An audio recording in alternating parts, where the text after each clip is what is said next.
construímos matrizes. Um jeito é o comando de atribuição, outro jeito é a leitura, nós já vimos aqui. Né? A gente pode construir vetores que tenham alguma regularidade no valor dos seus elementos. Por exemplo, isso daqui, ó, esse comando aqui, x igual a 12, 2 pontos, menos 0,5, 2 pontos, 10, isso aqui deve ser interpretado da seguinte forma: 12 é o valor inicial, 10 é um limite superior, e esse menos 0,5 é um incremento que eu pus entre aspas aqui, porque no caso aqui ele é um decremento. Bom, então isso aqui gera o quê? Um vetor, cujo valor inicial é 12. E os próximos valores você vai aplicando o incremento para ir obtendo. Bom, então 12 menos o incremento, que é meio, dá 11,5. Menos o incremento dá 11, menos meio dá 10,5, menos meio dá 10.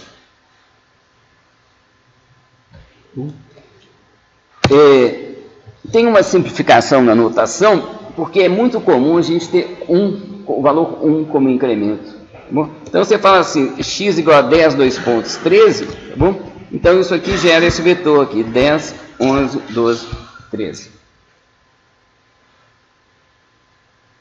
Ok? Tem um outro jeito de gerar vetores regulares também, que é com essa função linspace. A gente estava gerando vetores regulares sem saber direito quantos pontos ele teria, mas sabendo o limite inferior, superior e o valor do incremento. Tá bom? O número de pontos é uma consequência desses valores.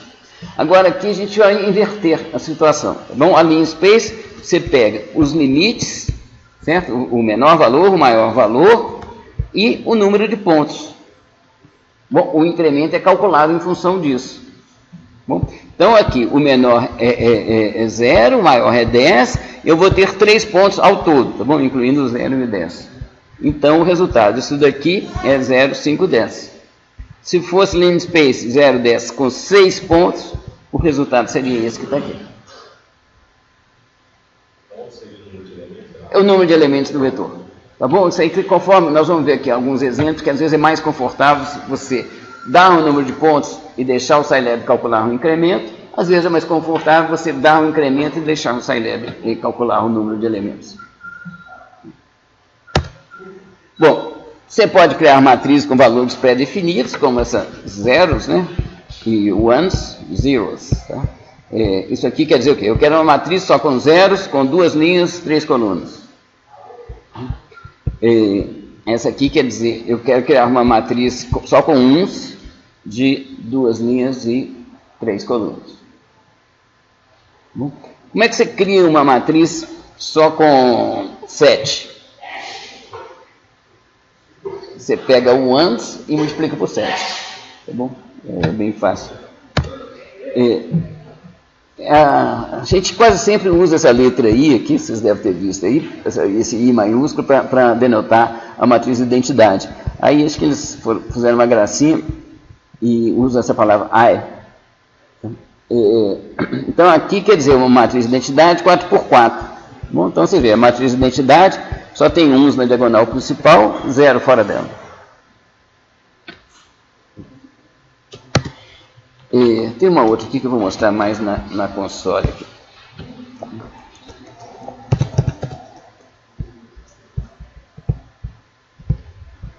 Bom, se eu fizer aqui, gente, A igual a range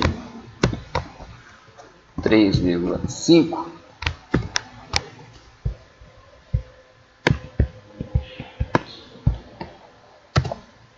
isso aqui gera um vetor de números aleatórios, sorteados, tem algoritmos para fazer isso, são sorteados pelo Scilab, tá bom? Com valores entre 0 e 1. Bom, então, vejam vocês aqui, é uma matriz randômica, randômica quer dizer isso, sorteada aleatoriamente, de 3 linhas e 5 colunas. Bom, se eu repetir esse comando aqui, ó, ele gerou outros números aqui. Tá vendo? Se eu repetir outra vez, ele vai gerar outro conjunto de números. Fala.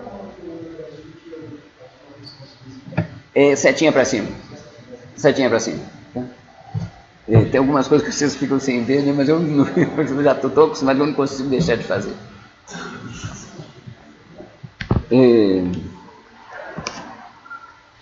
Bom, mas vocês podem dizer assim, gente, mas eu não quero números entre 0 e 1, tá bom? Eu quero números entre 0 e 1000.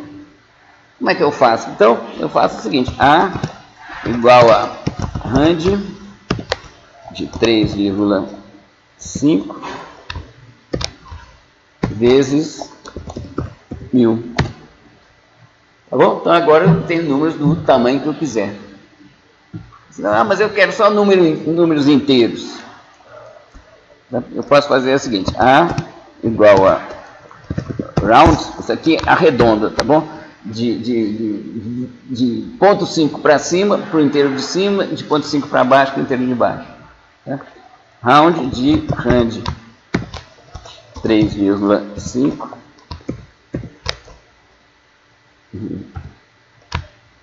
vezes 1000. E aí eu tenho uma matriz aqui mais bonitinha. Tá bom? Para que serve a geração de números randômicos? Primeiro, para o professor aqui gerar exemplos de matrizes. Tá bom? É fácil gerar exemplos de matrizes aqui. Tá bom? Segundo, para uma série de aplicações práticas. Se você está simulando pessoas chegando no supermercado, tá bom? Você pode sortear, você fazer um cálculo do tamanho das filas que vão ter no seu supermercado, né? Você sorteia os tempos de chegada. Bom, isso é muito usado em engenharia de trânsito, em qualquer coisa que tenha de logística, é muito utilizado esse tipo de coisa para sorteio. Tá bom? Em física, você simula fenômenos físicos também sorteando valores para o que vai acontecer em seguida. Tá bom? Então isso é muito útil. No nosso caso aqui, a utilização maior vai ser essa aqui mesmo, para a gente gerar coisa. Aqui o que eu poderia fazer também? A gente pode fazer assim, fazer o mesmo comando aqui, menos 500, para gerar também números negativos.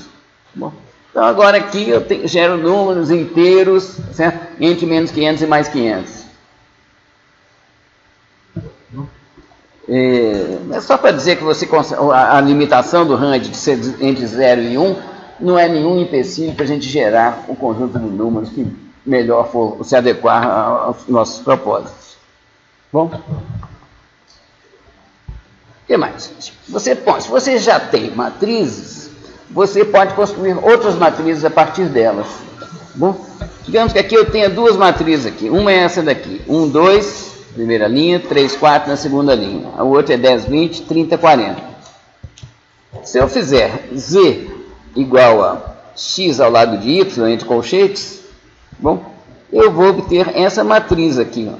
Se a gente olhar aqui, ó, aqui a gente reconhece o X e aqui a gente reconhece o Y. Tá bom? Equivale a colocar uma ao lado da outra. Para colocar uma em cima da outra, a gente põe, bem naturalmente, tá bom? A gente põe o ponto e vírgula aqui no meio. Bom? Então aqui, repara, aqui está a matriz X, aqui está a matriz Y, tá bom? A Z foi criada exatamente pela justaposição delas com esse ponto e vírgula aqui no meio, quer dizer, X sobre o Y.